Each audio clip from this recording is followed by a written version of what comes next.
Information shared on the following program is for general information purposes only. It does not constitute legal, tax, investment, or other advice, nor is it intended to recommend any particular investments, products, or financial instruments. Always seek advice from your financial advisor, attorney, or accountant with regard to investment, legal, or tax questions.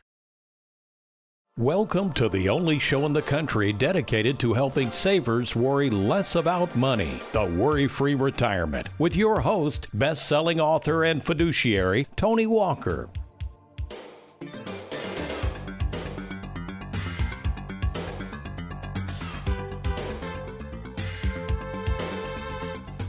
It's called the Catalytic Converter. First produced in 1973 by Engelhard Corporation, this expensive little gadget attached to the car's tailpipe is still used today and required by law for all combustible car engines. The purpose of the catalytic converter is simple: convert harmful exhaust gases such as carbon monoxide, nitric oxide, nitrogen dioxide, and hydrocarbons into less harmful substances like carbon dioxide and water vapor by means of chemical reactions. Two of the metals contained inside the catalytic converter to create these chemical reactions, palladium, rhodium, and platinum, there's three, but two of those are actually more expensive than gold, which might explain why thieves frequently steal catalytic converters and quickly sell them for pennies on the dollar. Good for them, maybe not so good for you, seeing as though a new catalytic converter can run upwards of $2,500 to replace it, which leads to the next question. If your car's catalytic converter does come up missing or stops converting those harmful gases to clean air, could your car still run without it? And the answer is yes, it could, but not nearly as efficient as before. So what do the costs associated with converting our car's harmful fumes to fresh, breathable air have to do with your retirement? Well, let's find out. Well, welcome folks to the Worry-Free Retirement. And yes, I am that little man in the sweater vest, financial conversion specialist and fiduciary, Tony Walker. And before we show you how to convert your IRA or 401k from a noxious, smelling, and dangerous retirement tool into something you and your family can enjoy more of, let me introduce two financial mechanics you'll want to have on your side when producing a TV show, America's favorite financial sidekick, Mr. Aaron Orander, along with Louisville's most laid-back graphics specialist, Mr. Derek Hudson. Okay, now that you know that your car is required by law to have attached to its exhaust an expensive gadget called a catalytic converter, what do catalytic converters have to do with converting your retirement savings into more money for you and your family? Well, assuming you've been watching the past two episodes of the Worry-Free Retirement, you'd know that in the financial world, there is something called a Roth Conversion, whereby you take that tax-infested, noxious-smelling 401k of yours and convert those dollars into tax-free cold hard cash for you and your kids to safely use and enjoy. And as much as I love the fact of helping savers convert their money from taxable dollars into tax-free dollars, I must admit, converting your pre-tax 401k or IRA to a tax-free Roth IRA comes with a heavy cost. So what are the pros and cons of a Roth conversion, and who is truly the best candidate to consider one? Well, when I return, I'll share actual examples of who, what, when, and where of the Roth conversion, and of course, if a Roth conversion is right for you. Stay tuned as we continue to explore the window of opportunity, part 3. I'm Tony Walker. You stay tuned. I'll be right back.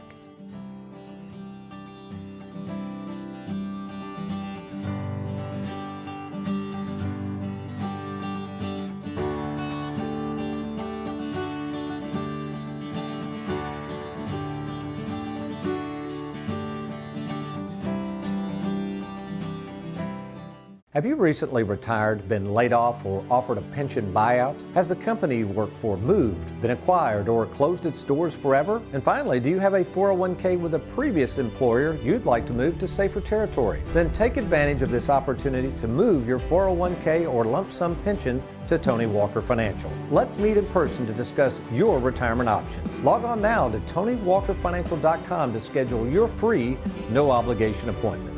Let us help you today.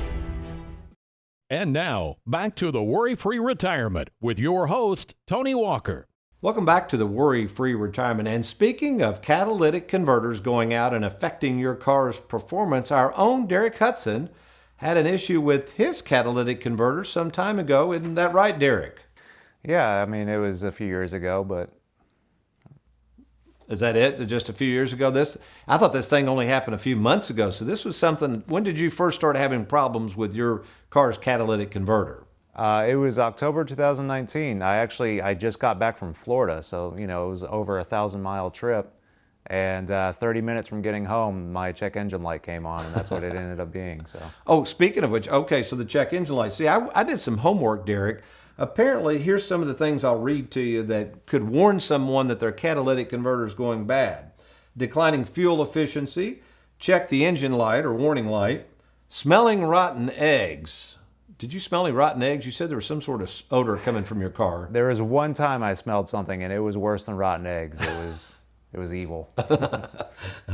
Okay, issues starting the engine, poor acceleration, any of those things? Not for a long time, and I just had a quick fix. I had a cleaner until I was able to get the thing replaced, but last November, suddenly my accelerator was really acting weird. I wasn't able to really drive anywhere, so I got that fixed, and it turns out it wasn't related to the catalytic converter somehow. But so basically, you just got another car, which we're glad to see you in a new car and never replaced the catalytic converter. But you did say that fuel, you'd add the fuel additives, and that kind of helped, and then it would come back, right? yeah, it would give me about 6 months, and I mean, ultimately, it was just somebody wrecked my car. So. Well, thanks, Derek, for sharing that. So, folks, here's the point. So before I share with you the pros and cons of whether or not you should convert your 401k, 403b, thrift savings account, IRA, or yes, even that lump sum pension you're thinking about rolling over to a tax-free exhaust system for your money, something we call a Roth Conversion, let's be sure we know the difference between a pre-tax retirement account and an after-tax account. So now that we love the idea, okay, here's how we're going to do this. We're going to call this the tax-free parking garage. We're into this car theme, okay? So we covered this last week. You might want to go back and watch the past episode, but real quickly, most of you are doing what's called pulling into the pre-tax garage. And as you pull into this garage, that's your current 401k, you'll notice the gate opens up and you take a ticket and drive in. You're like, hey, this is great. No cost, no fuss, no muss. But there's a problem. As you leave the parking garage, there's a fella standing there and wants your ticket. And let's say you stayed in that parking garage too long, it might be $100. And you start complaining, what does he say? With the pre-tax parking garage or 401k, he says the longer you stay, the more you pay. Well, let's go to the Roth garage. What happens here?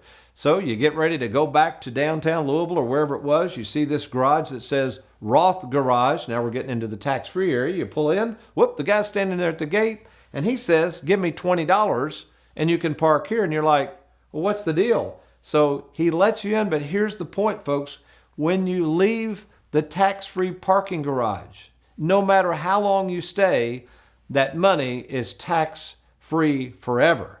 So it's a huge issue to consider these Roth conversions. Now, wait a minute, before you go, Tony, this just sounds too good to be true. You mean I can take this tax-infested IRA and convert it over to something that I'll never have to pay taxes again?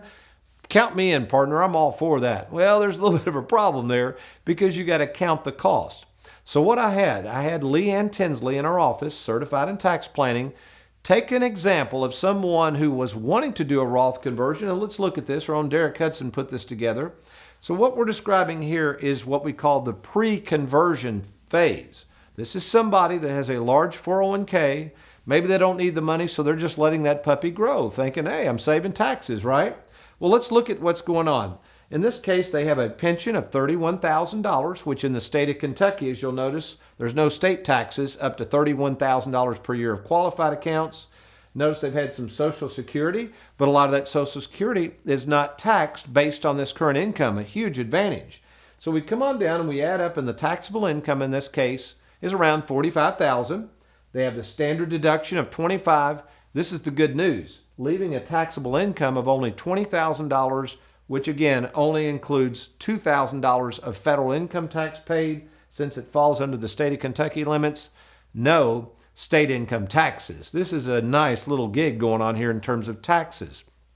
But remember, at some point, they're going to have to pony up for these taxes on the 401k plan. Maybe they've been watching a show like this and say, hey, I want to do one of those Roth conversions, Tony. How would that work? Well, let's take a look. In this case, they wanted to convert $100,000 of their existing IRA, which you can do that. You don't have to convert the whole amount. In this case, you can choose any amount you want. Doesn't matter the age. The window of opportunity is wide open, okay? But here's the problem. Look what happens when we add this $100,000 in. The first problem is, notice that almost all of the Social Security now is subject to taxes. You see the rippling effect of tossing this $100,000 on your tax return.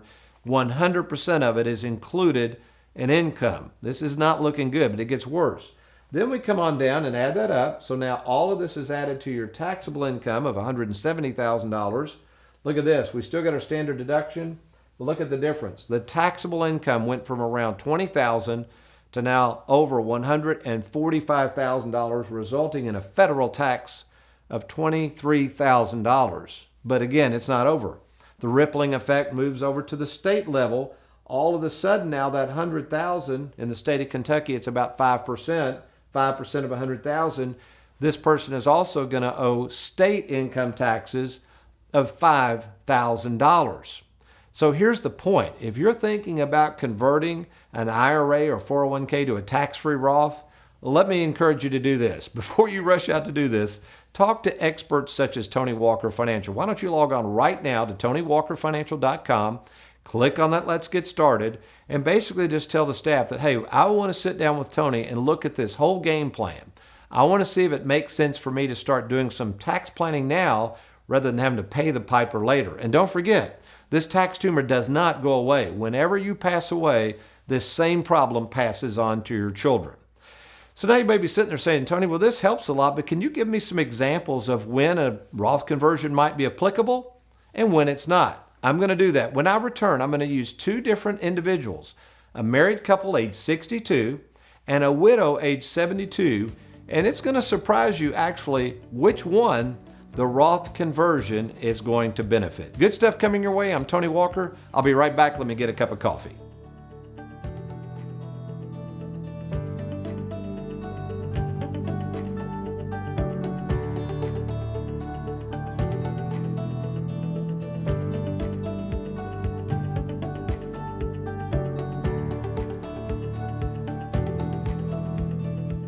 Warning. A licensed insurance agent with no prior knowledge of annuities can legally toss your 401k into an annuity. Don't get stuck in the wrong annuity. Get a second opinion from TonyWalkerFinancial.com. Welcome back to the Worry-Free Retirement Hour. Tony in the Trenches comes from Rob in Louisville. He says the following. Tony, I'm 73 years of age and recently met with an advisor who suggested that if I do a Roth conversion this year, it can take the place of my RMD. Is that correct? Thanks, Rob. Well, unfortunately, Rob, that is incorrect. You see, with tax planning for your retirement account, you have to be very careful in making sure that you get correct advice before you do things like a Roth conversion. So here's the bottom line on that. The RMD, your required minimum distribution, by the way, you can go back and watch previous episodes on our YouTube channel at Tony Walker Financial, but you can learn about this, but the RMD stands alone. So in this case, let's say Rob had a $300,000 401k or IRA. He would have to first take his RMD, pay taxes on that. Then above the RMD, let's say he wanted to convert $50,000 of that money over to a Roth, then that money would be taxable. It would not take the place of the required minimum distribution. All the more reason to check with somebody like Tony Walker Financial before you jump into something like this. Oh, by the way, jumping into things, how about this free offer? We put this out there several months ago. We're going to do it again on the website at TonyWalkerFinancial.com. If you will just simply scroll down, you'll see this offer. Now, these are very expensive to produce. You can download these booklets, all 6 of them on the website, but these are the hard copies. So for a limited time, when you go to the website, you order our free bundle of booklets, absolutely free. You just fill out this information, click on the order now. We will mail these to you. I promise we won't hound you and drive you crazy, but these are personally written by yours truly, covering the 6 main topics you'll need in retirement. So you want to take advantage of that. Okay, in our time remaining, I need to go to the whiteboard. What we're going to do is we're going to talk about 2 different individuals, a widow age 72 and then a married couple age 62. And we're going to see which one is the best candidate for a Roth conversion. So let's go over there right now. Okay, let's kind of take a look at a Roth conversion example with a married couple age 62. Let me run down the assets. They have a home worth about $350,000. They have debt on that home of $150,000. Notice one of their main goals is they want this home paid for prior to this gentleman's retirement. Okay, so that's a big if there. In the bank, they have $15,000 of after-tax, okay, money that has already been taxed, obviously, in the bank in this example. They don't have to pay taxes on it again. Keep in mind, this is a very important point. In the income, it's about $120,000 gross. The 401k he has a nice 401k, $500,000, but it's all pre-tax. Again, it has not been taxed yet. Social Security at full retirement age, they're planning on, he's going to try to work to full retirement age. That age is about 67 for this gentleman. It's about $3,000 a month. His wife's, if she draws one half of his, is about $1,500 a month. So let's kind of look at this a minute. He wants to get these taxes minimized, but that's not his primary goal. His primary goal is paying off this home. And I can assure you, there's no way they're going to be able to pay off $150,000 on this income after all the other expenses they have in, about 5 years if we go out to his full retirement age. It ain't going to happen. So what he's probably going to want to do at some point is start drawing money out of this. First of all, I would stop contributing to the 401k at this point unless you get a match, and start pounding away at that debt through taking this money out. So here's the problem. Even if he wanted to do a Roth conversion, I always, as a planner, go to the after-tax savings because that's where you have to get the tax. So he's not a good Roth conversion candidate because we're going to have to pull out money taxable to pay off the house. Plus, he doesn't have enough savings built up to pay the tax. You see, when you do a Roth conversion, you don't want to take the tax out of the money that's being converted. You want it all to go tax-free. You want to go get those debt assets, like money languishing in the bank that's already been taxed, and that's the bone we're going to throw the government to get them off our backs and get that tax done away with.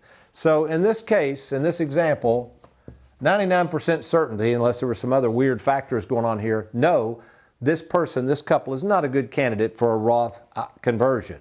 But now let's flip the board over, Aaron, through the magic of snapping my finger here, and let's look at a 72-year-old widow. Here we go. All right, thanks, Aaron.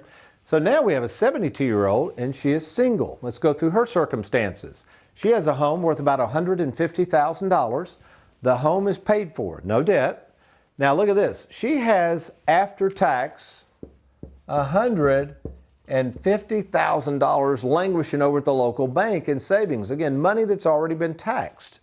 Her goal is to try to leave as much or give as much to her kids and grandchildren now rather than later. And of course, she's also learned about that darn tax tumor. And when I told her that when she dies, they're going to pay all the taxes and at a rate probably much higher than hers, she's like, well, I got to deal with this. This is crazy.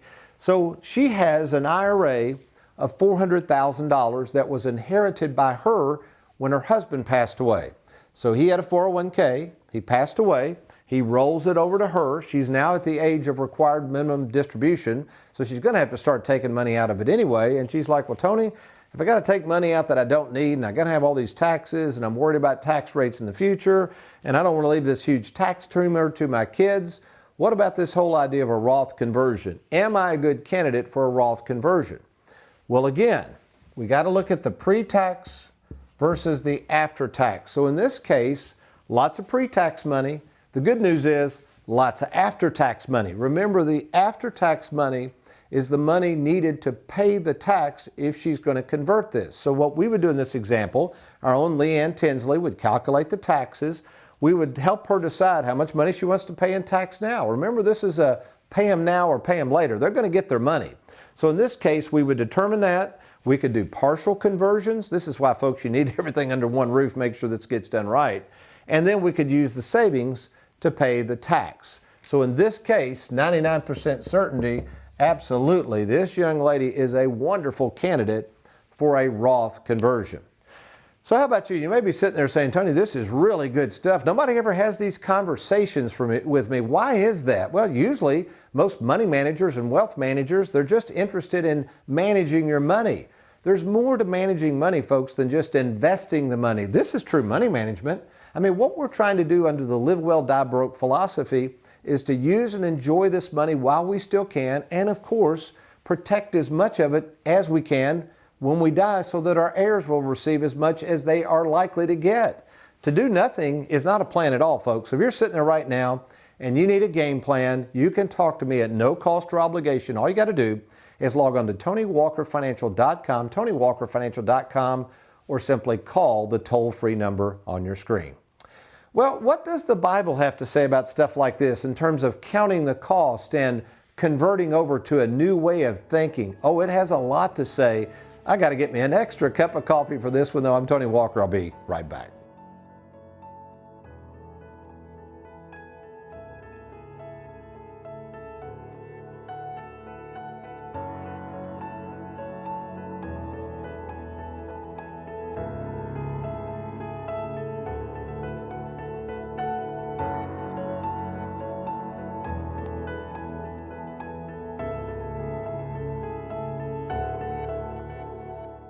With the stock market at all-time highs and our nation's debt through the roof, there's a lot of uncertainty out there.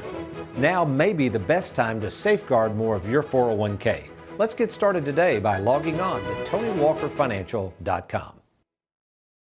His name was William James, and while this famed philosopher and psychologist had little to say about replacing catalytic converters and tax-infested 401ks to Roth IRAs, he did have this to say regarding the costly consequences of our actions. He said, "Acceptance of what has happened is the first step to overcoming the consequences of any misfortune."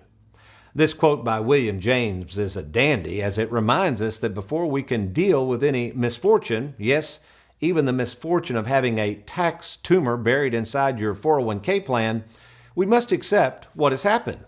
Today, we are reminded that putting all of our life savings into a pre-tax 401k comes with consequences, and it's called the unknown of what the future taxes will be on this money when you go to take it out, and worse yet, how much is going to be left to your kids after they have to pay taxes when you're dead and gone.